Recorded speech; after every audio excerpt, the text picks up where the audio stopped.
ഇത് Manjappura mass Motors എന്നായിരുന്നു നമ്മുടെ ഹോണ്ട ആക്റ്റീവ വണ്ടി. അതായത് ഹെഡിൻ്റെ DC ചെയ്യാൻ വേണ്ടി, ഡീകാർബണേഷൻ ചെയ്യാൻ വേണ്ടി നമ്മൾ വണ്ടി അയച്ച് റീസെറ്റ് ചെയ്തിരുന്നു. എല്ലാം അയച്ച് നമ്മൾ ഹെഡിലെ കരിയൊക്കെ കുത്തിയിട്ട് റീസെറ്റാക്കി നമ്മൾ വണ്ടി ഓടിച്ചു വെക്കുന്നു. വേറെ കുഴപ്പമൊന്നുമില്ല. അതായത് ജനറൽ സർവീസ് കൂടിയും പറയണ്ടോ. അപ്പോൾ അതിന് വേണ്ടിയിട്ട് നമ്മൾ അതിൻ്റെ ബ്രേക്കൊക്കെ ഒന്ന് ചെക്ക് ചെയ്യാൻ വേണ്ടി അയച്ചാണ്. നമ്മൾ DC ചെയ്യുമ്പോൾ ഡീകാർബണേഷൻ ചെയ്യുമ്പോൾ അതിൻ്റെ എയർ ഫിൽറ്റർ, പ്ലഗ്, അതുപോലെ കാർബറേറ്റർ എല്ലാ ഭാഗങ്ങളും ക്ലച്ചിൻ്റെ ഭാഗത്ത് നോക്കിയിരുന്നു. ഞാൻ ബ്രേക്ക് കേബിളൊക്കെ ഒന്ന് ചെക്ക് ചെയ്യാൻ വേണ്ടി കയറ്റിയതാണ്. നോക്കുമ്പോൾ നമുക്ക് ബാക്ക് വീലൊക്കെ ഒന്ന് അയച്ച് ക്ലീൻ ചെയ്യാനുണ്ട്. ബാക്ക് ബ്രേക്ക് നമുക്ക് അഡ്ജസ്റ്റ് ചെയ്യാനുണ്ട്. ബാക്ക് വീലൊന്ന് അയച്ച് ക്ലീൻ ചെയ്യാനുണ്ട്. ആ ഫ്രണ്ട് വീല് അയച്ചുകൊണ്ടാണ് ഇപ്പോൾ ബാക്ക് വീൽ അയച്ചത്. അപ്പോൾ അത് സെറ്റ് ചെയ്ത് കഴിഞ്ഞ് നമുക്ക് ബാക്ക് വീലും കൂടി ഒന്ന് അയച്ച് ക്ലീൻ ചെയ്യണം.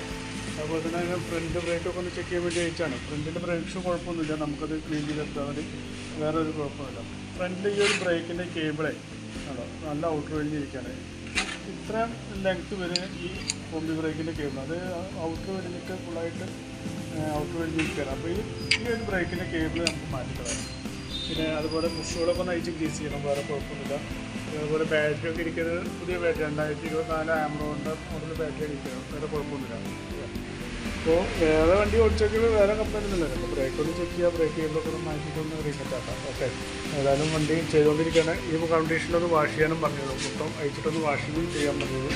അങ്ങനെ ഒന്ന് ചെയ്തിട്ട് നമുക്ക് വൈകുന്നേരം എടുക്കാവുന്ന രീതിയിൽ സെറ്റാക്കാം. ഓക്കെ.